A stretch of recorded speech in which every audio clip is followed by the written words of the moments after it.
In the 1958 movie The Blob, starring a young Steve McQueen, a giant expanding mass, a blob, threatens to destroy an entire town and everyone in it. It keeps growing and growing and no one can stop it. The United States debt is like that blob. Unlike the fictional blob, it threatens to destroy more than an entire town, it threatens the entire nation. Where is Steve McQueen when you need him? Here are some numbers. The national debt currently stands at $22 trillion. That's trillion with a T. 10 years ago it was $10 trillion. 10 years from now it's projected to be $34 trillion. The interest payment on our debt is currently $300 billion per year, heading towards a projected $1 trillion within a decade. At that point, a fifth of all federal taxes will go towards the interest on the debt. Not education, infrastructure, and defense.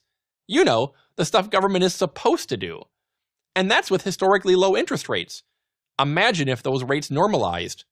Well, maybe you don't want to imagine it, because that picture is very dark.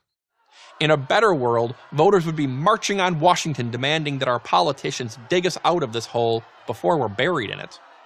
In the real world, almost no one cares. But we should care. And any thinking person, left or right, understands why. No individual and no nation can accumulate debt indefinitely. Europe was able to bail out Greece with some loans a few years ago. But Greece is a small country. If the US goes boom, there's going to be no one to bail us out. So what's driving the debt? And more importantly, how do we drive ourselves out of it? The debt has been growing for decades. It got supercharged by the 2008 recession. Revenues fell while spending soared. Under President Obama, the debt doubled from $10 trillion to $20 trillion. In the first 2 years of the Trump administration, we've added another $2 trillion. So what are we to do? First, we need to identify the primary source of the problem. It's pretty basic. You can talk about defense spending, welfare spending, or bloated budgets all you want, but it really comes down to two programs: Social Security and Medicare. Unless we get a handle on these monsters, the debt blob will continue to expand until it overwhelms us. According to data from the Congressional Budget Office, these two programs alone face a $100 trillion shortfall over the next 3 decades. How is that possible? Well, for starters, you've got 74 million baby boomers rolling into retirement age, 10,000 a day. On top of that, Medicare recipients typically receive benefits that are triple the size of what they paid into the system. Without some serious adjustments, these programs are going to fail. This is not the fault of retirees. It is simple demographics and math. Paying all promised benefits would require either raising the payroll tax from its current 15.3% to 33%, or imposing a 34% national sales tax. No, squeezing the rich, slashing defense, or eliminating welfare won't come close to paying the bill. Neither will any plausible level of economic growth. The $100 trillion hole is too big. So let's talk fairness. If mom and dad can't make the mortgage payment, they don't tell the kids to get full-time jobs to make up the shortfall. They move to a different house that matches their budget.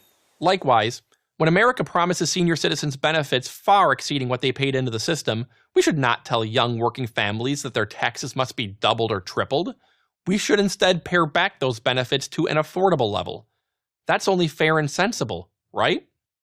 But when it comes to the debt, neither of these qualities seem to figure in. So what can we do? More to the point, what can you do? First, be sure to save for your own retirement.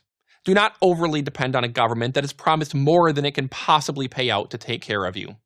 Second, tell Washington to get a spine and deal with Social Security and Medicare. People live a lot longer than they did when Social Security was first conceived in 1935. We need to gradually raise the Social Security eligibility age to reflect that. It's now 66. We need to get it to 68 and then 70. That's pretty straightforward. Medicare is trickier. But a good solution already exists, amazingly within the Medicare system: the prescription drug program. Almost unprecedented among government programs, this one has come in below initial projected costs. Why? Because insurance companies have to compete for seniors' prescription drug business. So let's give seniors more options to shop around for the Medicare plans they want. More choice and competition would stabilize costs and give us a fighting chance to keep Medicare solvent. So are any of these ideas being seriously discussed in the halls of government?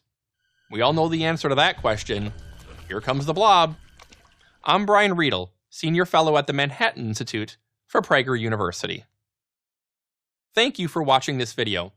To help keep PragerU videos free, please consider making a tax-deductible donation.